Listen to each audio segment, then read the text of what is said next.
18 years delay ಆಗಿ ಇವಾಗ release ಆಗಿರೋ ರಕ್ತ ಕಾಶ್ಮೀರ ಮೂವಿಗೆ ಹೋಗಿದ್ದೆ.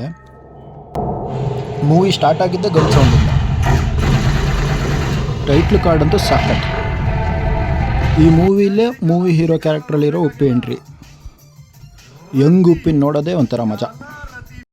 ಸೂಪರ್ ವುಮೆನ್ ಥರ with stunts young Ramya entry.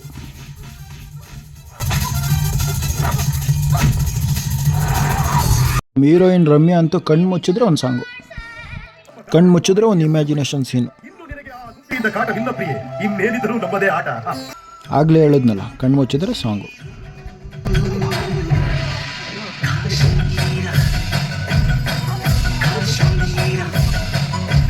ನಮಗೆ ಸ್ಟಂಟ್ಸ್ ಅಂದರೆ ಬಾಲಯ್ಯ ನೆನಪಾಗೋದು. ಇಲ್ಲಿ ಬಾಲಯ್ಯ ಹೂ.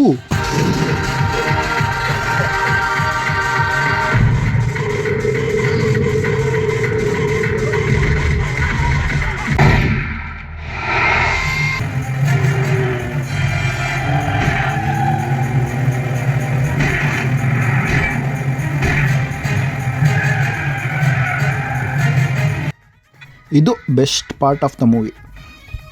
ಮತ್ತು ಬಿಗ್ ಸ್ಕ್ರೀನಲ್ಲಿ ನಮ್ಮ ದಿಗ್ಗಜರು ಕುಚಿಕುಗಳು ಸಾಹಸ ಸಿಂಹ ಮತ್ತು ಅಂಬರೀಷ್ ಅಣ್ಣ ನೋಡೋದೇ ಖುಷಿ.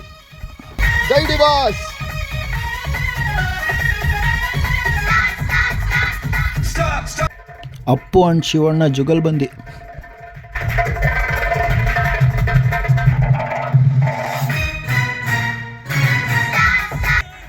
ಬಿಗ್ ಸ್ಕ್ರೀನಲ್ಲಿ ಮತ್ತೆ ನಮ್ಮ ದಾದಾ ಚಾರ್ಮ್ ನೋಡ್ತಾ ಫುಲ್ ಖುಷಿಯಾಗೋಯ್ತು. ಒಟ್ಟಿನಲ್ಲಿ ಆ ಟೈಮಲ್ಲಿ ನಮ್ಮ ಕನ್ನಡ ಇಂಡಸ್ಟ್ರಿ ಎಲ್ಲ ದಿಗ್ಗಜರು ಒಂದೇ ಸಾಂಗಲ್ಲಿರೋದು ಒಂಥರ ಖುಷಿ. ಸುದೀಪ್ ಸರ್ ಒಬ್ಬರು ಮಿಸ್ಸಿಂಗ್ ಅನಿಸ್ತು. ಒಟ್ಟಿನಲ್ಲಿ ಇವತ್ತಿನ ರಿಯಾಲಿಟಿ ಇದು. ತಪ್ಪಂತ ತೋರಿಸೋನೆ ತಪ್ಪಿತಸ್ಥ. ಎಕ್ಸಾಂಪಲ್ ಪುನೀತ್ ಕೆರೆಹಳ್ಳಿ.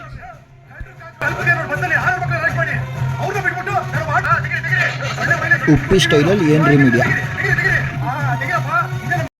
ಒಟ್ಟಿನಲ್ಲಿ ಚಿಕ್ಕ ವಯಸ್ಸಲ್ಲಿ ನಾವು ಹೆಂಗೆ ಎಂಜಾಯ್ ಮಾಡ್ತಾಯಿದ್ವಿ ಕಿಡ್ ಅಡ್ವೆಂಚರ್ ಮೂವೀಸು, ಪುಟಾಣಿ, ಏಜೆಂಟ್ 123, ಸಿಂಹದ ಮರಿ ಸೈನ್ಯ, ಮ್ಯಾಜಿಕ್ ಅಜ್ಜಿ, ಈ ಥರ ಒಂದು ಕ್ಯಾಟಗರಿಗೆ ಸೇರಿಸ್ಬೋದು ಈ ಮೂವಿನ. Krrish level camouflaging skills of Uppi. Modiji cameo entry. ಒಬ್ಬರೇ ಥಿಯೇಟ್ರಲ್ಲಿ ಕೂತು ನೋಡೋಕ್ಕೆ ಫುಲ್ ಥಿಯೇಟ್ರ್ ಬುಕ್ ಮಾಡೋ ಜನ ಇದ್ದಾರೆ. ನನಗಂತೂ ನಂದು ಒಂದೇ ಟಿಕೆಟ್ಗೆ ಆ ಅವಕಾಶ ಸಿಕ್ತಪ್ಪ. ಒಂದು ಸೀನ್ಗಳೆಲ್ಲ ಸೀಕ್ವೆನ್ಸಲ್ಲಿ ಇಲ್ಲ ಅಂತ ಅನಿಸ್ತು. ಮತ್ತು 2007 ಬಂದಿದ್ದರೆ ಪ್ರಾಬಬ್ಲಿ ಚೆನ್ನಾಗಿರೋದು. ಡಿಸೆಂಬರಲ್ಲಿ ಎಂತೆಂಥ ಮೂವಿ ಫಸ್ಟ್ ನೋಡಿದ್ದೀವಿ.